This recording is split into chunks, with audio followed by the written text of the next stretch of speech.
بسم اللہ الرحمن الرحیم انا للہ و انا الیہ راجعون۔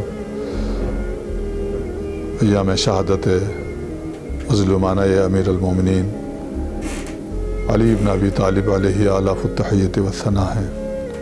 تمام مومنین کی خدمت میں، تمام عاشقان اور تمام مسلمین کی خدمت میں آپ کی شہادت کی تعزیت اور تعزیت پیش کرتے ہیں۔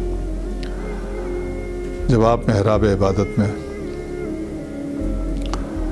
تھے، ظالم نے آپ کے سر پر ضربت ماری اور آپ خالق حقیقی کے لیے سجدہ کر رہے تھے۔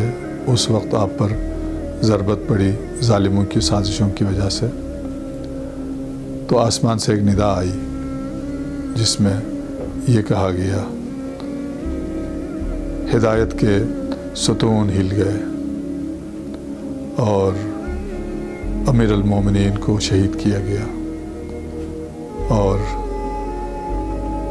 یہ ایک لحاظ سے مرثیہ تھا، ایک لحاظ سے اعلان تھا امیر المومنین کی شہادت کا۔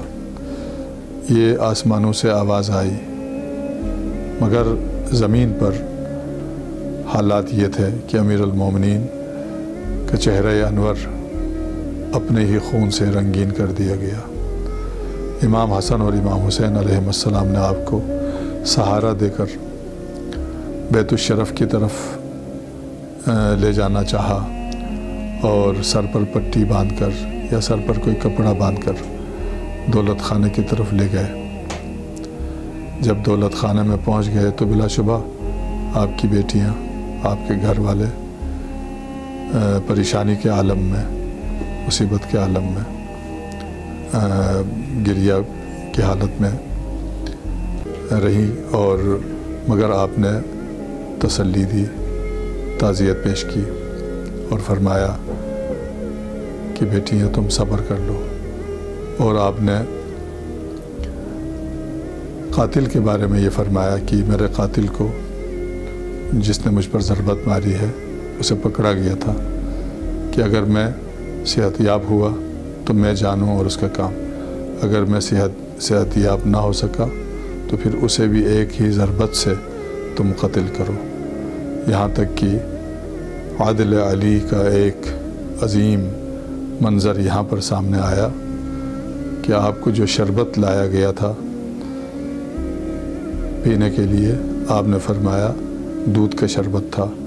آپ نے فرمایا پہلے اس زندانی کو جو کہ آپ کا قاتل تھا اس کو پلایا جائے، اس کے لیے شربت بھیج دیا، اور اس طرح دنیا والوں کو سمجھایا کہ علی انسانوں سے ہمدردی رکھتے ہیں، انسانوں سے محبت رکھتے ہیں، لوگوں کی ہدایت کے عاشق ہیں، اور رحم دلی کا یہ عالم ہے کہ اپنے ہی قاتل کو شربت پلاتے ہیں اور اس کی نگہداری کے لیے وصیت فرماتے ہیں۔ یہ وہ دل ہے جو صرف سینہ علی میں تھا۔ بعد پیغمبر کوئی انسان ایسا نہ تھا جو اتنا بڑا دل رکھے، اور آپ کے ساتھ جو بے رخی ہوئی تھی اور آپ کے ساتھ جو ظلم ہوا تھا تاریخ میں، اس سب کے باوجود آپ نے گلہ شکوہ نہ کیا، اور آپ نے دین اسلام کے لیے اپنا سب کچھ قربان کر دیا۔